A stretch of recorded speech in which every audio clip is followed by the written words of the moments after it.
At our wedding, my wife raised her glass and said, "This dance is for the man I've secretly loved for 10 years. She walked past me and stopped in front of my brother. The room applauded until I asked my father one question. Then my wife went pale and my brother collapsed. The champagne glass felt cold in my hand when Sarah stood up. My wife of exactly 47 minutes raised her glass, smiled at the 200 guests filling the Riverside ballroom, and said the words that were supposed to end me. "This dance is for the man I've secretly loved for 10 years. Then she walked past me. Her white dress, the one we'd spent 3 months choosing, the one that cost $4,200, brushed against my shoulder as she moved. She stopped in front of my brother, Derek. He stood up slowly, that cocky smile spreading across his face. The same smile I'd seen my entire life whenever he won something, took something, stole something that was mine. Sarah took his hand. The room held its breath for exactly 2 seconds. Then someone started clapping. Aunt Margaret, probably. She always clapped at weddings. Others joined in, tentative at first, then louder. A few people laughed, that nervous laugh people do when they're not sure what's happening but don't want to seem confused. "How sweet," someone said. "What a beautiful moment," another voice added. They thought it was planned, a touching tribute to family, a sister-in-law honoring her new brother-in-law with a dance. They had no idea. Sarah and Derek walked to the dance floor. The DJ, a guy named Marcus we'd paid $1,800, started playing Unchained Melody, slow, romantic, the kind of song you play for lovers. My best man, Josh, leaned over. His voice was barely a whisper. "Dude, what the hell is happening?" I didn't answer, because 3 weeks ago I'd found the texts. I wasn't supposed to see them. Sarah had been in the shower. Her phone was on the kitchen counter, face up, charging. A text came through. I glanced at it. Habit. We'd been together for 4 years. Engaged, for one. We looked at each other's phones all the time. The message was from D. "Can't wait for tonight. Meet me at the usual place at 8. Something about it felt wrong. The usual place. Sarah didn't have usual places with anyone named D, at least not that I knew about. I picked up the phone. Her passcode was my birthday, 0614. She'd never hidden anything from me, or so I thought. I opened the messages. There were hundreds, months of them, years, maybe. "I wish it was you I was marrying. 10 years we've hidden this. I'm so tired of pretending. After the wedding, we'll figure it out. Just play along for now. Once you're legally married to him, we can make our move." My hands went numb. I scrolled up and up and up. The messages went back 4 years, 5, 6, photos, hotel receipts, inside jokes, plans, all between Sarah and someone saved in her phone as D. I clicked on the contact info. Derek Henderson, my brother. I'd known Derek my entire life, obviously. He was older by 3 years, popular in high school, quarterback, prom king, the guy everyone liked. I was the younger brother, the quiet one, the one who studied while Derek partied, the one who got decent grades while Derek got scholarships and offers and everything handed to him. Our parents loved us both. But Derek was special, golden. When I brought Sarah home for the first time 6 years ago, Derek was there. Thanksgiving dinner. The whole family gathered around the table. Sarah and I had been dating for 2 months. I was nervous. Wanted her to like my family. Wanted them to like her. Derek shook her hand, smiled. "Welcome to the circus." She laughed. They talked for hours that night about music, movies, college. Derek had just graduated from state. Sarah was finishing her degree in marketing. I remember feeling happy, relieved. My girlfriend and my brother were getting along. I had no idea they'd already met. No idea they'd been sleeping together for 4 years before I even knew her name. The text told the whole story. Sarah had met Derek at a party 7 years ago. They'd hooked up, started dating, if you could call it that. It was mostly physical. Hotel rooms, his apartment when his roommate was gone, her place, anywhere they could hide. But Derek didn't want a relationship. He wanted freedom, fun, no commitment. So Sarah waited. And then, one Thanksgiving, Derek brought her home as his younger brother's girlfriend. According to the texts, it was Derek's idea. "This is perfect. You date him for a while. Get serious. He'll marry you. He's the type. Once you're set up, secure, we can figure out our thing on the side." She'd agreed. She'd met me deliberately. At a coffee shop Derek told her I frequented. She'd accidentally spilled her drink near my table. I'd helped her clean it up. We'd started talking. 3 dates later, I was in love. Apparently, so was she, just not with me. I spent 3 weeks reading those messages. Every night after Sarah fell asleep,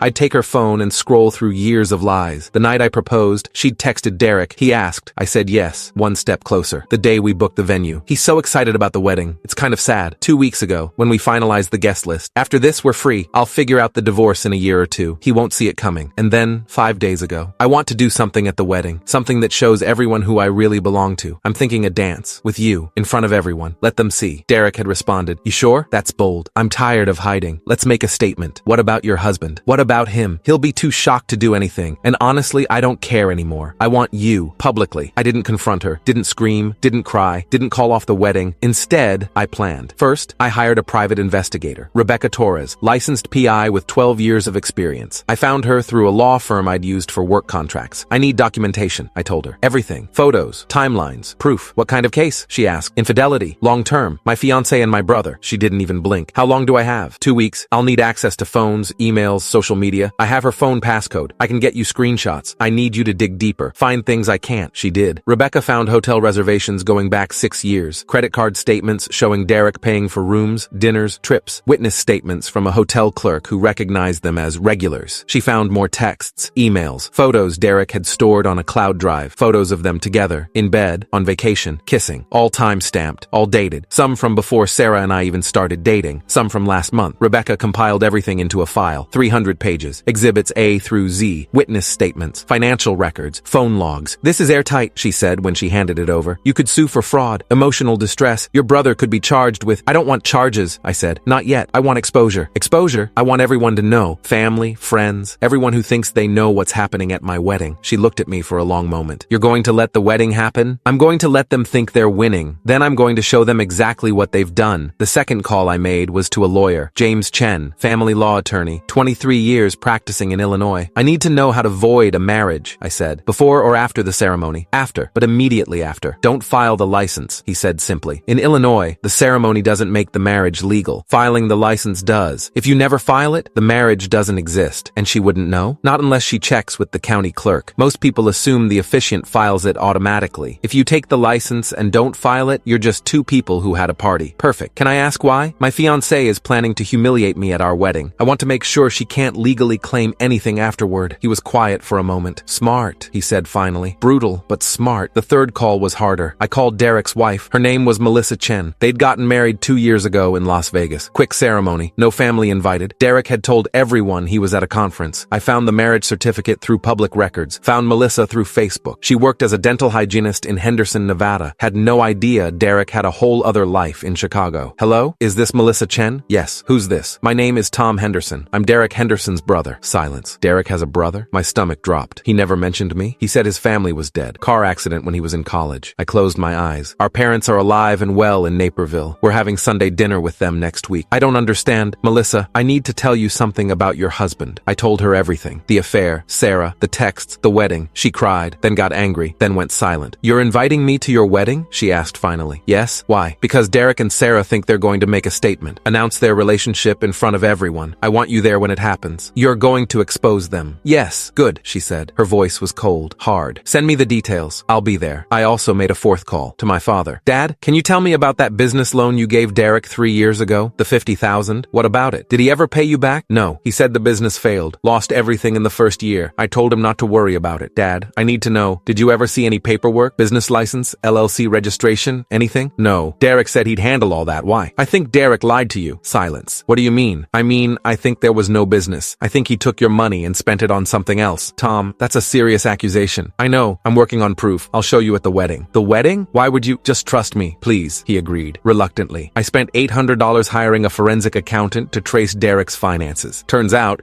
Dad's $50,000 went straight into Derek's personal account. From there, it was spent on $18,000 in hotel rooms, $12,000 in flights and vacation rentals, $8,000 in jewelry, $7,000 in restaurant charges, $5,000 in miscellaneous retail. All of it spent within 18 months. None of it on any business. The accountant provided a detailed report. Line-by-line breakdown, bank statements, credit card records, every receipt told a story. The jewelry? Purchased 3 months before Sarah and I got engaged. A bracelet, matching earrings. I'd never seen Sarah wear them. The hotels? All the same 3 locations. Downtown Chicago. Always weekend stays. Always charged to Derek's card. The flights? 2 trips to Miami, 1 to Cancun, 1 to San Diego. Sarah had told me she was at work conferences for all of those. I had the proof, all of it, documented, notarized, undeniable. The wedding day arrived. Sarah was beautiful. She always was. Her dress fit perfectly. Hair swept up. Makeup flawless. She looked like a bride who was genuinely in love. When she walked down the aisle, I almost believed it myself. Almost. The ceremony was short. Standard vows. I'd written my own. Something about trust and honesty and forever. Sarah cried when I said them. Real tears. I wondered if she felt guilty or if she was just a really good actress. We signed the marriage license in front of the officiant. Sarah's hand was shaking. Nervous? I asked. Happy, she said. So happy. I folded the license carefully and put it in my jacket pocket. I'd give it to my lawyer tomorrow. Unfiled. Voided. Sarah would never be my wife. The reception started at 6 p.m. 200 guests. Open bar. String quartet. Everything we'd planned for months. Sarah worked the room like a politician. Smiling, hugging, posing for photos. Derek Derek sat at the family table, drinking whiskey, watching her. My mother sat next to him, talking about something. Derek wasn't listening. His eyes followed Sarah everywhere. At 7:30 p.m., dinner was served. At 8:15 p.m., the toasts began. Josh went first. Funny speech about how we met in college, how I'd tutored him through calculus, how Sarah was way out of my league but somehow said yes anyway. Everyone laughed. Then it was time for the bride's speech. Sarah stood up, grabbed her champagne glass, looked around the room. "I want to thank everyone for being here," she said. Her voice was clear, confident. "This day means everything to me." She looked at me, smiled. "Tom, you've been wonderful, patient, kind, supportive." I smiled back, raised my glass. "But there's something I need to say, something I've kept hidden for too long." The room went quiet. "This dance," she gestured to the empty dance floor, "is for the man I've secretly loved for 10 years. Then she walked past me, stopped in front of Derek. I let her take his hand, let them walk to the dance floor, let the music start, let them sway together while 200 people watched, confused at first, then charmed. "How sweet," Aunt Margaret said. My mother looked at me, concerned. "Tom, are you okay with this?" "Absolutely," I said. "Just give it a minute." Josh leaned over. "Dude, what the hell? Trust me." The song hit the first chorus. Derek's hand was on Sarah's waist. She was smiling up at him. I picked up the microphone. "Beautiful dance," I said. My voice carried across the ballroom, really touching. Sarah's smile faltered, just slightly. Derek looked over, still smiling, still cocky. "Actually," I continued, "since we're sharing secrets tonight, I have one too." The room went silent. "Dad," I turned to where my father sat. "Do you remember that business loan Derek asked you for 3 years ago? The one for $50,000? My father looked confused. "Of course. Why? Did he ever pay you back?" Dad's face darkened. "No, he said the business failed, lost everything." "Interesting." I nodded slowly. "Because I have the bank records showing that business never existed." The music stopped. The room went absolutely still. Derek's face drained of color. "What are you doing?" he said. His voice cracked. "I'm sharing," I said pleasantly, "like you and Sarah have been sharing. For 10 years!" Gasps rippled through the crowd. Sarah's hand flew to her mouth. "The $50,000 Dad gave you," I continued. "You spent it on hotel rooms, trips, jewelry for Sarah, all while she was dating me, engaged to me, planning to marry me." I pulled out my phone, connected it to the projector we'd used for the wedding slideshow earlier. I have every receipt, every text message, every lie. The screen behind me lit up. Text messages, hundreds of them. "I can't wait to be with you for real. He'll never suspect anything. After the wedding, we'll figure out how to tell him. Or not. Maybe we just keep this going." My mother stood up, her hand over her heart. "Derek, is this true?" Derek couldn't speak. Sarah was frozen, staring at the screen. "But that's not even the best part," I said. "Sarah, do you want to tell everyone? Or should I?" "Please," she whispered. "Please stop. Stop." "But we're just getting to the good part." I advanced the slideshow. A marriage certificate appeared on screen. Derek Henderson and Melissa Chen, married in Las Vegas 2 years ago. Derek got married, I said, 2 years ago, to a woman named Melissa. They're still married, which means, Sarah, he was never going to leave her for you. Sarah spun toward Derek. "You're married?"